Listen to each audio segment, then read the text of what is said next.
Assalamualaikum warahmatullahi wabarakatuh. Alhamdulillah, salatan wassalamu ala rasulillah wa ala alihi wa sahbihi wa man tabi'ahu ila Maqala Allah ta'ala bi Qur'anil Karim. A'udzu billahi minasyaitonir rajim. Bismillahirrahmanirrahim. Ya ayyuhalladzina amanu atti'ullaha wa atti'ur rasul wa ulil amri minkum. Wa in tanaza'tum fi syai'in farudduhu ila Allah wa rasul. Subhanallah. Para guru, para kiai dan seluruh hadirin yang ada di ruangan ini, bersyukur hari ini saya dapat apresiasi ya dari Bapak Ululum untuk silaturahim. Jadi semangat yang dibangun sebenarnya silaturahim. Kalau ilmunya sudah selesai ya. Diskusi tentang Jumat itu kan sebenarnya sudah final ya. Hanya ada problem baru yang mungkin perlu kesepakatan ya. Jadi saya lebih melihat tadi semangat Pak Ustadz Kiai Taufik dan Kiai Budiman bagaimana silaturahim itu lebih mahal dari berapa miliar pun. Dan itulah yang akan mendatangkan the blessing of the God. Jadi sebuah lembaga itu akan banyak mendapat berkat dari Allah kalau membangun silaturahim. Saya setuju. Mudah-mudahan ini bukan yang pertama nih, ya, tapi terus karena ternyata silaturahim itu yang akan menyelesaikan masalah. Semua hal terkait Jumat dari A sampai Z sudah disampaikan oleh Pak Adam. Jadi saya akan menyampaikan hal yang belum tadi ya.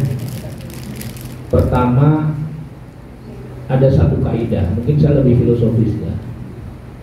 At-thariqatu ahammu minal madah. Ini prinsip. Metodologi itu jauh lebih penting dari konten, dari isi. Salah satu problem persoalan pemikiran hukum Islam di Indonesia, terutama umat Islam di Indonesia, lebih banyak terfokus bicara konten daripada metodologi. Saya dengan Pak Adang ini termasuk yang memprovokasi mahasiswa untuk bagaimana mengalihkan paradigma berpikir teks kepada pemikiran yang bersifat konteks. Karena memang lahirnya seperti itu. Maksud saya gini loh, orang lebih banyak belajar rukun wudu itu 6, tapi jarang diajarkan kenapa rukun wudu jadi 6. Ini soalnya. Padahal yang terpenting itu kenapa, walaupun itu juga penting ya. Dan ini memang ranahnya di akademisi ya, di pesantren, di akademisi. Jadi salah satu perdebatan yang kadang-kadang tidak produktif di kalangan masyarakat muslim itu adalah karena kurang menyentuh persoalan aspek metodologis, atau bahasa klasiknya itu usul fikihnya tidak tersentuh secara maksimal. Qawaidul fikih dan qawaidul usulnya kurang dibangun secara maksimal. Yang dibangun adalah fikihnya. Tidak salah ya, tapi untuk pengembangan, apalagi tadi ada teori taghyirul ahkam bi taghyiril azmina wal amkina wal ahwal, bahwa hukum itu selalu berubah sesuai dengan kondisi situasi, zaman, waktu. Kalau ada seorang penulis dari barat itu namanya Carlson, saya tidak bermaksud mengagungkan barat, tapi ini perbandingan karena dalam kitab juga banyak. Law is reflection of social culture, bahwa hukum itu merupakan refleksi dari sosial budaya. Makanya tadi ada NU berbeda dengan Muhammadiyah, itu refleksi sosial. NU punya Bahsul Masail, Muhammadiyah punya Majlis Tarjih, Persis punya Dewan Hizbah gitu ya. PUI punya apa nih Bang Budi? Saya kemarin saya mengusulkan ke teman-teman PUI pusat, pada kebetulan ketemu di Jakarta, di Bandung ya. Saya bilang PUI juga harus punya produk terkait dengan istinbatul ahkam, paling tidak untuk internal itu. Bahsul Masail kan luar biasa produktif sekali Pak di NU. Majlis Tarjih Muhammadiyah itu masa-masa mereka. Kenapa muncul seperti itu? Karena tadi bahwa taghyirul ahkam bi taghyirul azmina wal amkina wal ahwal. Ya, karena sholat Jumat tadi udah selesai manggulamu, jadi saya bicara filosofinya sudah paham. Saya punya membayangkan ketika saya ngajar mahasiswa tuh betul-betul memiliki toleransi tinggi dalam perbedaan fikih. Betul kata Pak Adam tadi, masa depan fikih itu masa depan moderasi. Artinya saling menghargai lah. Makanya saya di pesantren itu Diajarkan nih fikih Syafi'inya gini, Hanafinya begini, Hambalinya seperti ini. Tapi kita punya prinsip ini. Jadi ketika Anda melakukan A, ternyata di luar menemukan orang yang B, jangan disalahkan. Itu berpikir maju. Dan saya punya mimpi seperti itu ketika saya menyampaikan ini kepada para mahasiswa. Mudah-mudahan di Mabul Ulum juga di moto di bagaimana mahasiswa dan santri ke depan itu moderat berpikirnya, ya. Tidak usum lagi lah menjudge orang lain, menghukumi orang lain. Tidak penting lagi sekarang, karena tadi mulai tersisi. Yang penting tentu kita punya prinsip. Itu yang pertama yang ingin saya sampaikan. Yang kedua, ya, kenapa sih para mazhabul arba'ah itu berbeda? Kan tadi saya menyampaikan. Hanafi beda, Maliki beda, Syafi'i beda, Hambali beda. Ada 3 faktor. Pertama, tadi dari kaidah fikih tadi. Yang pertama faktor setting sosialnya beda. Imam Hanafi tinggal lahir di Irak, sebuah kawasan metropolis, sudah ada akulturasi budaya antara Persia dan Romawi, masyarakatnya maju, kritis tuh orang Kufah. Itu Imam Hanafi tinggal di Kufah tahun 90 Hijrah. Hidup di sebuah komunitas yang sudah maju, kelas pedagang menengah ke atas tuh, kalangan Pak Hanafi, rasional semuanya. Problemnya banyak dan perlu dicatat, hadis belum ada di sana. Tahun 90 Hijrah itu belum ada hadis ada di Kufah, karena hadis masih berkonsentrasi di Hijaz. Hijaz itu Makkah dan Madinah. Jadi gimana? Sebagai seorang ulama yang sangat cerdas, maka Imam Hanafi banyak mengeluarkan fatwanya berdasarkan logika. Roki, makanya beliau dikenal sebagai ahlul roki. Fikih yang menggunakan rasio sebagai cara berpikir menyelesaikan fatwa. Kenapa? Ya karena setting sosialnya begitu gitu. Satu. Berbeda dengan Imam Malik. Imam Malik lahir kemudian, dia tinggal di mana? Tinggalnya di Hijaz. Hijaz itu sentrum dari kawasan Makkah dan Madinah. Ketika Imam Malik tinggal di Madinah, itu hadis banyak. Kemudian apa lagi? Persoalan belum sekompleks seperti di Kufah. Masyarakat Madinah itu kalau bahasa Cirebonnya sih bersahaja. Bersahaja itu bahasa Cirebonnya kenapa Pak Kiai ini? Anteng ayam ya. Masyarakat Madinah itu secara antropologis, secara sosiologis adalah masyarakat yang bersahaja, nggak banyak persoalan. Orang tinggal di rumah, dia hadis banyak, menghafal Quran, itu aja. Nah, hadis banyak, masyarakat belum muncul banyak. Ini sebelum saya kesimpulan, boleh nggak aku bahas?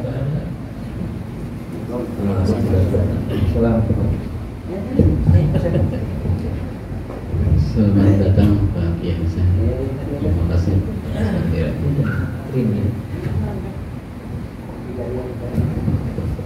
Selamat datang. Saya lebih sering mengenal sebagai Kang Husen, jadi jarang menyebut Pak Kiai karena saya akrabnya. Tulisan-tulisannya luar biasa. Mohon izin, apa tadi sampai mana saya? Sampai turun gini ada. Jadi Hanafi tinggal di sebuah kawasan metropolis, masyarakatnya sudah maju, kelas menengah ke atas, para entrepreneur yang hidup di situ, muncul persoalan banyak, hadis belum ada. Akhirnya apa? Terpaksa Hanafi menyelesaikan masalahnya berdasarkan ro'i. Ya. Nah, berbeda dengan Malik tadi, Malik itu di Hijaz. Nah, dia masyarakatnya bersahaja, hadis banyak, sehingga ketika dia menyelesaikan fatwa, apa? Dia katakan, ya sudah, fatwanya itu didasarkan pada hadis Rasul. Makanya beliau itu dikenal dengan ulama ahli hadis. Hanafi sebagai ahlul ra'i, ya, Maliki sebagai ahlul hadis. Kalau Anda punya Mas Manggulam bisa dibaca. Ini luar biasa nih kajian seperti ini kayak di depan. Luar biasa nih Mabaul Ulum ya. Ngajinya. Silakan Anda baca buku karangan Syekh Dr. Faruk Abu Zaid namanya Ahkamul Islam ya. Bainal Muqaddimin wal Mujaddidin ya. Ya, satu versi wal Muqaddimin wal Muhafidin itu satu versi. Jadi hukum Islam antara kaum tradisionalis dan kaum nasionalis kalau saya terjemahkan begitu. Itu luar biasa bagaimana memetakan Hanafi berbeda dengan Maliki, Maliki berbeda dengan Syafi'i tadi. Ini supaya paham kenapa sholat Jumat jadi beda gitu untuk hal-hal tertentunya ya, termasuk bilangannya, karena memang setting sosial pemikiran para ulamanya beda. Syafi'i beda lagi ya. Kalau kitabnya Muwatta'nya Imam Malik itu kitab fikih yang isinya kan hadis ya. Kalau Imam Syafi'i ya, beliau lebih kaya lagi. Beliau adalah salah seorang ulama yang paling kaya melakukan petualangan intelektual. Sampai ada seorang profesor dari Pakistan, Amal Hasan kalau tidak salah, Ahmad Hasan ya. Beliau mengatakan bahwa ada 3 pemikir dunia yang memberikan kontribusi bagi pengembangan ilmu pengetahuan dunia. Yang pertama siapa? Pertama Aristoteles dalam bidang logika. Yang kedua siapa? Imam Asy-Syafi'i dalam bidang Islamic jurisprudence tentu saja ya. Imam Syafi'i itu luar biasa ulama besar ya. Dan salah satunya tadi membiasakan silaturahim melahirkan pemikiran besar. Imam Syafi'i itu silaturahimnya kan di Mekah, di Madinah, di Irak, terakhir di Mesir. Makanya ada qaul qadim, qaul jadid. Yang ingin saya sampaikan, Syafi'i beda karena setting sosialnya beda. Coba, ketika di Irak, fikihnya berbeda ketika dia hijrah ke Mesir. Makanya pemikiran-pemikiran fikihnya sangat berbeda. Dan terakhir juga Imam Ahmad bin Hanbal, ya, juga berbeda. Nah, yang ingin saya sampaikan sebagai mukadimah bahwa terjadinya perbedaan para ulama itu salah satunya karena setting sosial, dan ini jarang dipahami oleh masyarakat banyak. Alhamdulillah ini guru-guru SMK mengenal seperti ini, luar biasa. Ya, luar biasa. Yang kedua apa? Faktor gurunya. Itulah kemudian ketika orang memahami ini, perdebatan itu gak begitu penting. Yang tidak produktif itu gak usah berbeda terlalu banyak. Karena apa? Oh, setting sosialnya berbeda, gurunya juga beda. Coba kita lihat. Imam Hanafi kenapa jadi rasionalis begitu? Karena dia punya guru. Salah satu literatur An-Nakhai, Ibrahim An-Nakhai, ke atasnya punya guru namanya Abdullah bin Mas'ud. Abdullah bin Mas'ud punya guru Umar bin Khattab. Itu kalau jaringannya seperti itu. Oh, pantas kalau begitu Imam Hanafi rasionalis, karena dulu dari Umar bin Khattab sudah sangat rasionalis. Salah seorang sahabat yang pemikirannya sangat rasionalis adalah Umar bin Khattab. Produktif. Ada kitab namanya Mausu'ah fi Fikr Umar bin Khattab, karangan Rawas Al-Ahdi ya. Itu menulis tentang lebih dari 200 kebijakan ekonomi, politik dan hukum Umar bin Khattab. Luar biasa. Artinya apa? Rasionalis, gurunya. Jadi kalau kita pengen tahu kenapa Pak Kiai Mukhlisin pemikirannya seperti ini, boleh jadi gurunya seperti ini, kira-kira gitu. Atau Pak Adam kenapa sangat rasionalis? Beliau membaca buku An-Naim, Pak. Disertasinya An-Naim. Bisa bayangkan, makanya beliau melakukan reformasi syariah. Karena apa? Buku yang dibacanya adalah An-Naim, seorang Sudan yang jadi guru besar di Amerika ya. Kang Kiai Hariri kenapa berpikirnya seperti ini? Boleh jadi karena faktor gurunya ya. Begitu juga semuanya. Jadi faktor guru punya pengaruh yang sangat signifikan terhadap cara berpikir seorang guru. Imam Malik gurunya siapa? Di situ ada Az-Zuhri itu ke atas. Az-Zuhri ada Maula Ibnu Umar. Maula Umar ada gurunya lagi Ibnu Abbas ya, mungkin satu level. Itu semuanya ahli hadis. Makanya Imam Malik jadi ahli hadis. Syafi'i juga begitu. Yang kedua ya. Jadi faktor sosial, faktor guru. Yang ketiga adalah tadi yang saya katakan at-tariqatu ahammu minal madah. Makanya faktor metodologinya beda-beda gitu ya antara Hanafi Syafi'i. Nah, terkait dengan ini yang saya ingin memberikan semacam brainwashing pada teman-teman bahwa fikih itu, saya sepakat dengan Prof. Adam, itu berubah sesuai dengan setting sosial. Yang nggak berubah itu syariahnya. Bahkan jangan-jangan menurut Kang Hussein syariah bisa berubah. Tapi saya belum berani itu, masih fikih yang berubah. Masih fikih yang berubah. Kalau syariahnya Quran hadis given, final judgment. Tapi kalau pemikiran manusia tentang syariah itu yang berubah. Ya, makanya nanti suatu saat Mambaul Ulum punya fikih sendiri, nggak apa-apa. Ya, punya fikih versi Mambaul Ulum. Ya, pakainya. Nah, terkait dengan tadi, gini, terkait dengan sekolah, sholat sunat di sekolah, ini cara berpikirnya begini. Dalam tradisi keilmuan Islam itu ada namanya masailul fiqh atau mungkin al-waqi'ah al-hawadisah. Jadi problem-problem kontemporer. Saya kebetulan juga pegang mata kuliah itu di Pasca Sarjana. Jadi ada problem-problem fikih kontemporer yang secara tekstual tidak ada dalam Quran dan hadis tapi berkembang dalam masyarakat. Oh, banyak sekali ya. Hukum, politik, sosial, ekonomi banyak sekali ya. Nah, bagaimana cara menyelesaikannya? Cara menyelesaikannya dengan, kalau saya menggunakan skema itu, sebenarnya di mobil saya ada laptop juga ada, cuma nggak dibawa sudah berbulan. Saya juga bawa kitabnya juga dibawa, duluan sama Pak Kiai, karena saya nggak bawa apa-apa.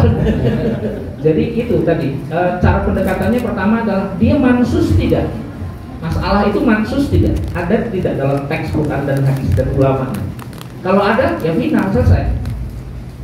Tapi kemudian kalau kita menemukan masalah itu ghair mansus, tidak terdapat dalam teks Quran dan hadis, maka disitulah metodologi berkembang. Apa?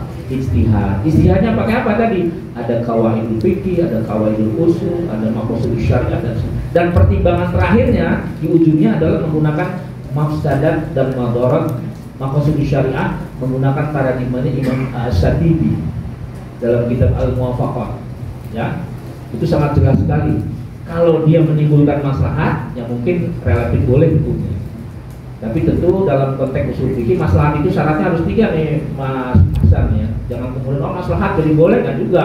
Pertama apa? Pertama, ghair tanaqud bin nusus, tidak boleh bertentangan dengan nas syariat. Yang kedua apa? Al-ammah, maslahatnya bersifat universal. Kalau parsial nggak boleh. Yang ketiga, kalau bahasa kita ini hasil penelitian yang mendalam bahwa itu maslahat, maka boleh.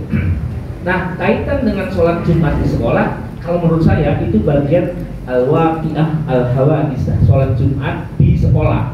Karena dalam kitab-kitab ini tidak ditemukan secara teks.